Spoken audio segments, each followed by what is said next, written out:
అధ్యక్షుడు ట్రంప్ మీద భారతీయుల్లో కూడా చాలామంది కడుపు అంటూ ఉంటుంది. ఎందుకంటే మన దేశీయులు అక్కడికి వెళ్ళి సెటిల్ అయిపోవాలి, అక్రమ మార్గంలోనో సక్రమ మార్గంలో ఏ మార్గం అయితే ఏంది అక్కడికి వెళ్ళి సెటిల్ అవ్వాలి అన్నటువంటి ప్రయత్నాలు చేస్తున్నప్పుడు నా దేశం నా వాళ్ళు అన్నటువంటి కాన్సెప్ట్తో అమెరికా అధ్యక్షుడు రిస్ట్రిక్ట్ చేస్తూ వస్తున్నాడు. ఒరిజినల్గా మేధావులు ఎవడైనా వస్తానంటే రండి అంటున్నాడు, విద్యావంతులు వస్తానంటే రండి అంటున్నాడు, చదువుకోవాలనుకుంటే రండి అంటున్నాడు.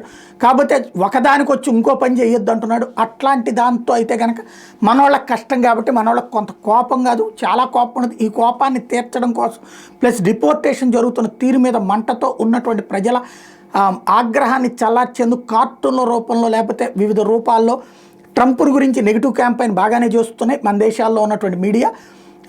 ఎందుకంటే యుఎస్ఐడ్ లాంటిది డబ్బులు తీసేయడంతో మన దేశంలో ఉన్నటువంటి మీడియాకు వచ్చేటటువంటి దొంగచాటుగా వచ్చే డబ్బులు కూడా ఆగిపోయేటప్పటికీ ఇదంతా కడుపు రగిలిపోతున్నటువంటి వాళ్ళు ఓ పక్కన తిప్పలు పడుతూనే ఉన్నారు, నెగిటివ్ ప్రచారం చేస్తూనే ఉన్నారు. సరే వీళ్ళందరూ ఏం పీకినా ఏం రాసినా ఏం చేసినా 4 సంవత్సరాల పాటు ఆయన గవర్నమెంట్ కూల్చగలిగినోడు ఎవడు లేడు, మార్చగలిగినోడు ఎవడు లేడు.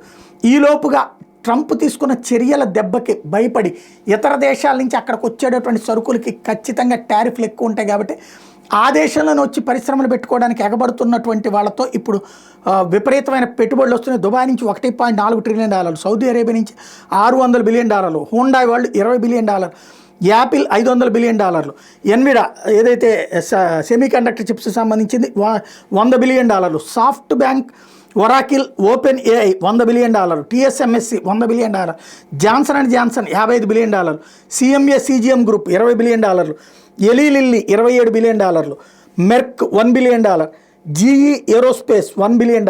ఇప్పుడు వీళ్ళందరూ అక్కడ పెడుతున్నటువంటి పెట్టుబడులు, ఇప్పటికి పెట్టినటువంటి పెట్టుబడులు